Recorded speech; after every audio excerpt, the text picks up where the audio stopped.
C'est parti, c'est avec vous, Mortala. Bonjour, Cheikh. On va commencer par cette information à la une de l'Observateur qui va faire jaser ce matin. Élection locale du 23 janvier 2022. Le PS, le Parti socialiste, a déposé sa caution. L'Obs nous raconte un peu les détails de l'opération. Et puis cette astuce, nouvelle astuce des filles pour retrouver leur virginité. Elles utilisent de la poudre, capsule de sang, gel. Pour en savoir davantage, lisez l'Observateur. L'Observateur qui nous annonce également ce rebondissement dans l'affaire du bébé mort à la clinique de la Madeleine. Littérature, Boubacar Boris Diop, les mots du lauréat du prix Nesdad. C'est dans Libération du jour. Et puis les confidences également de Cheikh Ndoye, l'international sénégalais rufisquois, sur la méthode de Habib Beye et les Sénégalais de Red Star. Enquête élection locale toujours à la mairie de Dakar. Soham Wardini bande les muscles. Soham Wardini qui veut qu'il y ait une concurrence saine entre tous les candidats. Et puis de retour du FESFACO, le président Macky Sall veut relancer l'industrie cinématographique. Le quotidien, désignation du candidat Benno Bokk Yakaar à la ville. Fumée noire en référence à fumée blanche. Quand on annonce la venue d'un nouveau pape, suspense entre Diouf Sarr et Amadou Ba. Ndiaye Rahma pressenti à la mairie de Kaolack, Kolda, les deux Baldé, Abdoulaye Bibi Baldé et Moussa Baldé, désignés pour la mairie et le conseil départemental. Le Soleil, 7e art, bientôt un centre national de cinématographie. C'est l'annonce un peu du chef de l'État et puis Boubacar Boris Diop, lauréat. Macky Sall qui félicite un écrivain talentueux. Libération qui nous annonce rebondissement spectaculaire dans l'affaire du TF 1451R, la première chambre civile casse tout. C'est l'information est à lire un peu à la une de Libération. Et puis élection locale, les règlements de compte commencent, nous dit Libération. Tribune, Amadou Ba, Abdoulaye Daouda Diallo, deux redoutables adversaires autour de Macky. C'est un peu la une qui barre c'est l'info qui barre la une de Tribune. Et puis sur le bandeau de Tribune, Taxawu Dakar n'a pas encore désigné de représentants. C'est un peu la réplique des partisans de Soham Wardini. Soham Wardini encore à la tête à la une de Walf Quotidien, investiture à Yewwi. Soham sans phare, voilà, sans se farder, un spécialiste dissèque les raisons de la fronde. Et puis Mame Boye Diao, Doudouka, Abdoulaye Baldé sont les agneaux du sacrifice pour ces investitures des locales Benno Bokk Yakaar. Sur le flanc en club et dans la tanière, le spleen Salif Sané, c'est raconté également par le Walf Quotidien du jour. Les Échos qui nous racontent cette rocambolesque histoire de chantage et d'extorsion de fonds. Et l'autre une également dans les Échos. Candidat de Benno Bokk Yakaar aux élections territoriales. Macky impose ses choix sans tambour ni trompette. Las avec cette photo de Doudouka, rébellion dans le camp de Doudouka.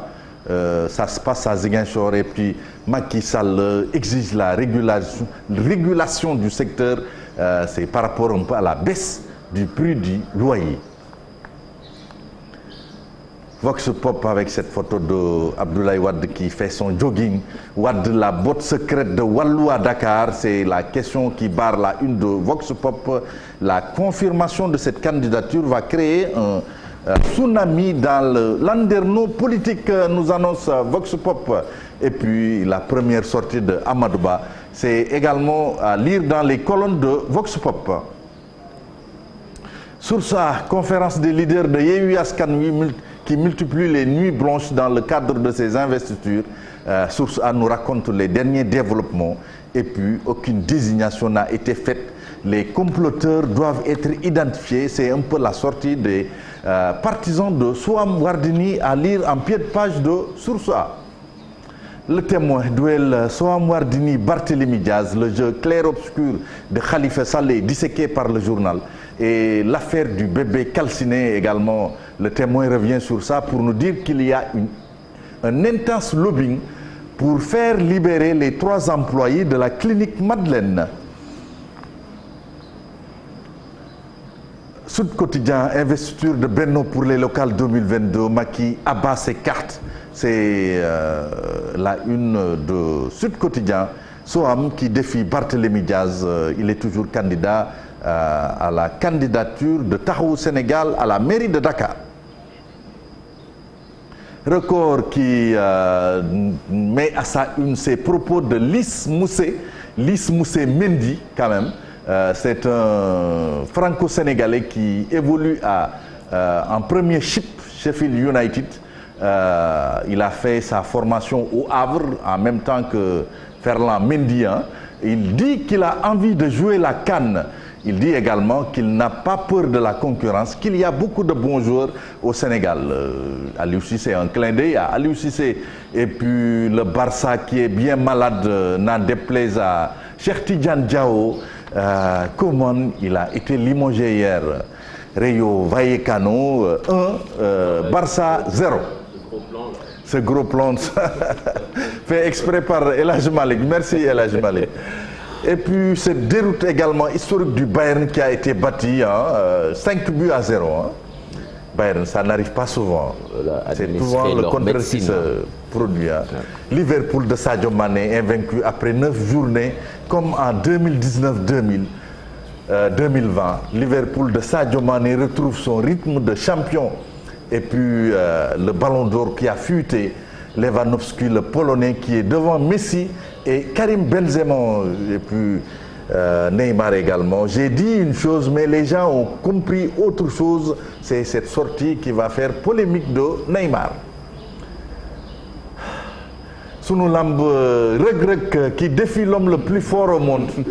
Reug Reug qui dit, ce sont ses propos, ce ne sont pas les miens. Je vais manger Budzianowski. Maryś Budzianowski, le Polonais qui a mis KO Bombardier. Reug Reug qui dit qu'il va signer les yeux fermés et qu'il va le descendre au bout de 3 minutes. C'est clair. Vas-y Reug Reug, on est derrière toi. Voilà. Pour nous venger Bombardier, ne serait-ce que pour nous venger Bombardier.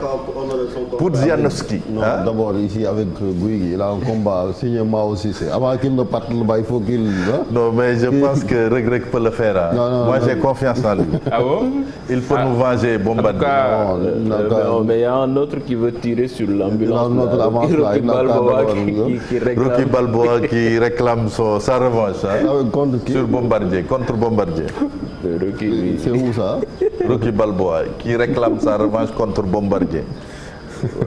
Ça, c'est une autre paire de manches. Ah non, Rocky bon. Bon, ben, on verra. Hein. Regrette que. Non, il faut qu'il se prépare pour affronter ce Polonais-là, hein, parce que c'est pas en blanc, mais comme on a l'habitude de dire.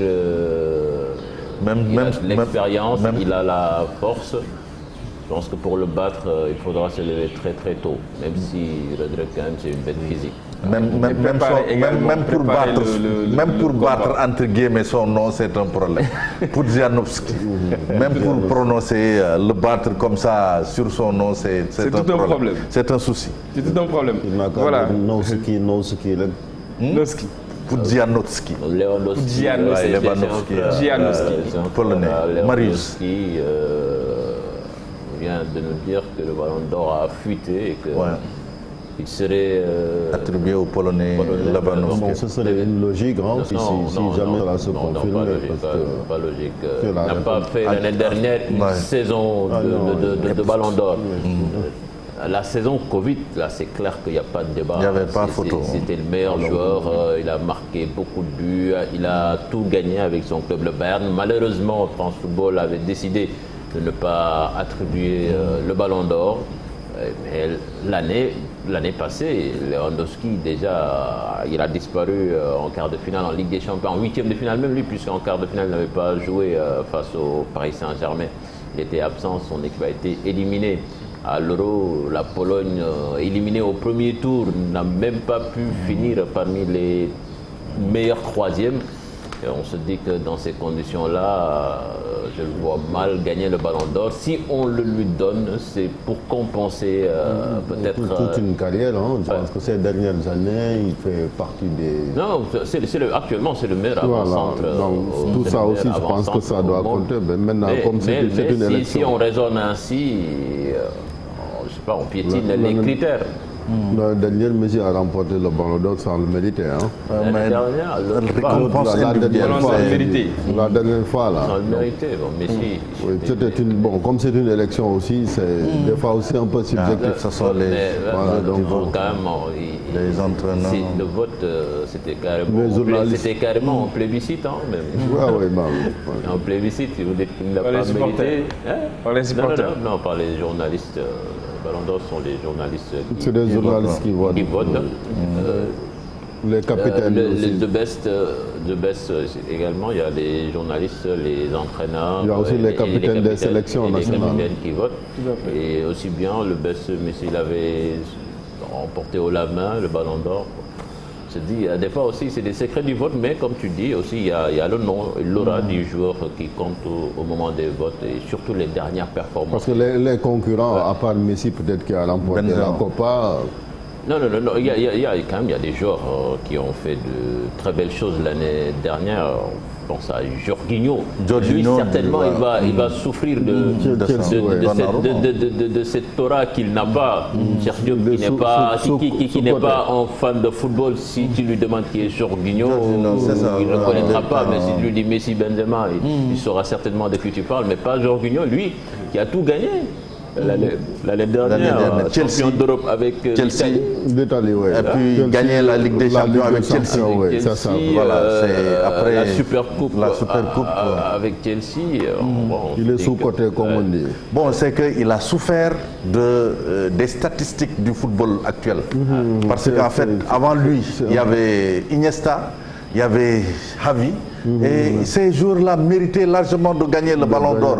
Mais pour des raisons d'aura, pour des raisons de choix, parce qu'on met en avant maintenant les statistiques, ces joueurs-là ne comptent pas. Ils comptent pour du beurre. Donc après, ça pose problème.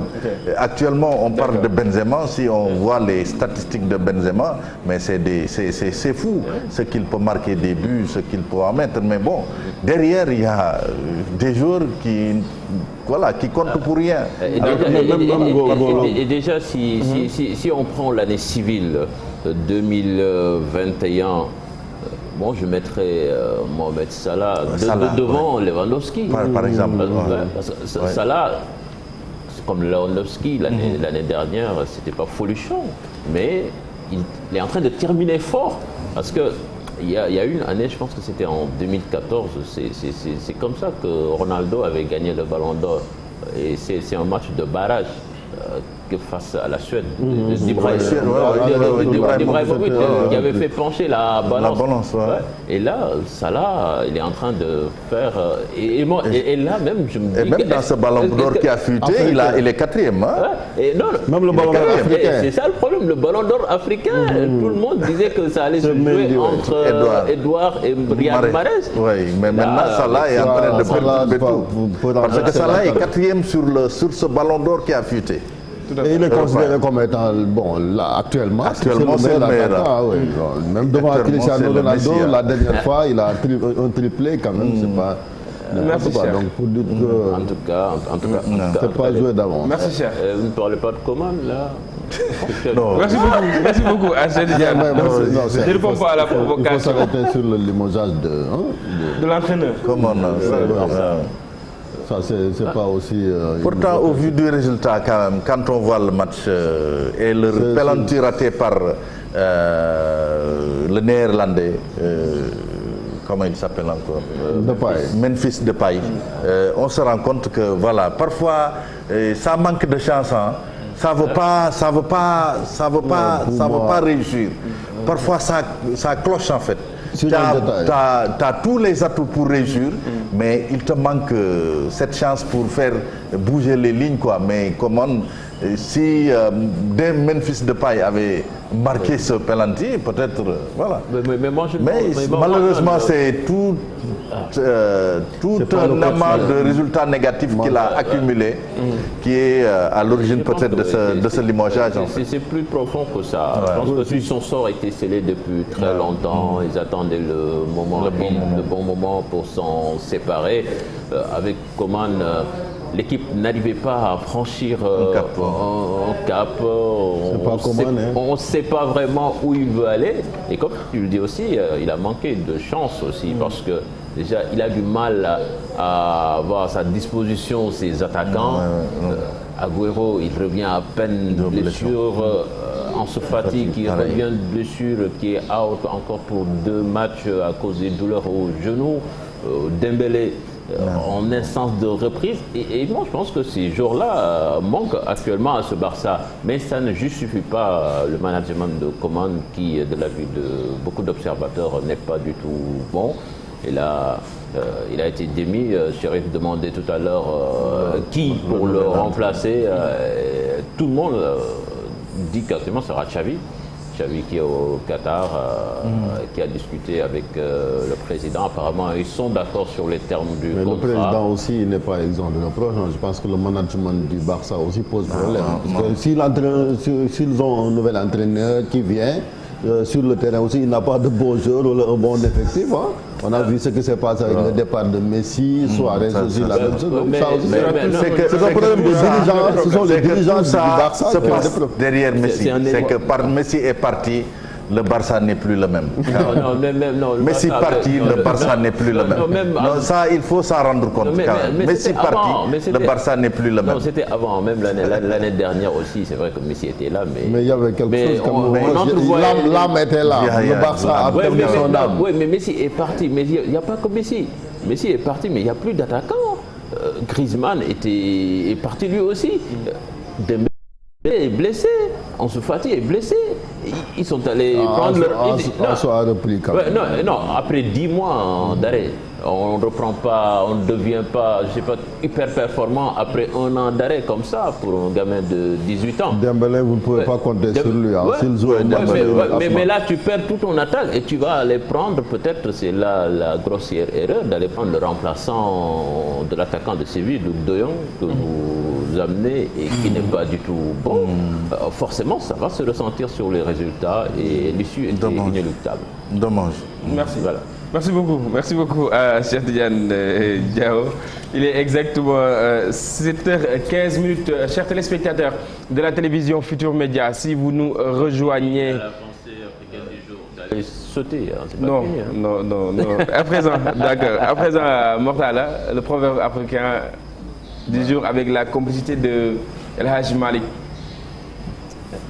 La peur de l'œil empêche ou la gâte peur de l'œil empêche ou gâte le savoir. La peur de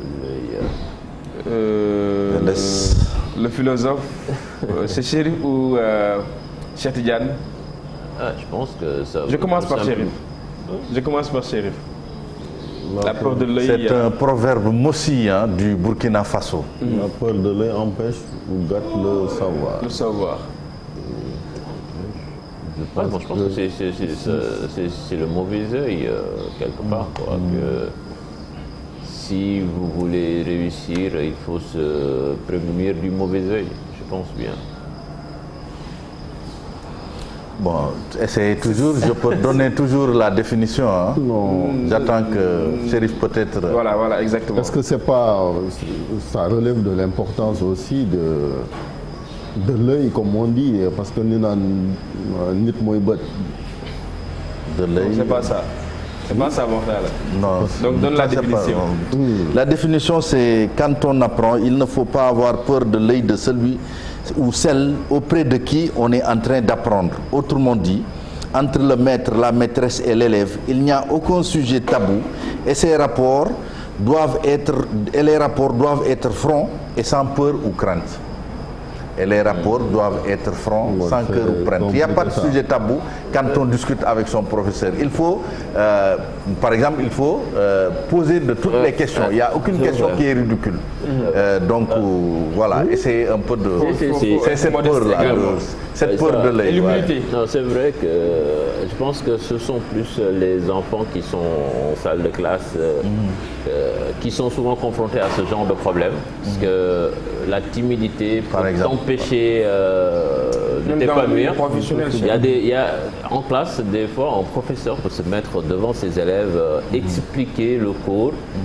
Il peut y avoir une dizaine qui n'ont absolument rien compris, mais ils n'oseront jamais lever la main pour dire parfois ils sont intimidés, ils sont intimidés par le professeur qu'ils n'osent pas peut-être, donc il ne faut pas avoir peur d'être intimidé par le professeur. Parfois si on ne connaît pas, de lever la main et de demander d'être voilà, aidé par le professeur. Exactement. Il est là pour ça. Ouais. Exactement. Merci beaucoup Mortala. Donc mu doon addu ci li nga xam ne moom moo di proverbe africain bi mu di rek loo xamul mën ngaa laaj ba am ci lu wóor mu di maximum d'exactitude et de précision bu ko defee loolu nga laajte moom moo la koy may Mortala. laajte rek waaw. laajte rek exactement mbokk yi ñu woyee li nga xam ne nag moom moo di jotaay wi fii ci télévision Futurs Médias mu ñeel seen émission info du matin bu fekkee yéen a ngi ñuy doog a jot 7h18 moom mooy doog a jot 7h jot na ba toftal fukki simili ak juróom-ñett kendal ak jàmm lañ leen di ñaanal ci li nga xam ne moom moo di télévision Futurs Médias ñu woyee li nga xam ne moom moo di jotaay bi wax itam ci beneen ab rubrique léegi rubrique agroécologie lay doon ñu ànd ci ak Babacar Diouf.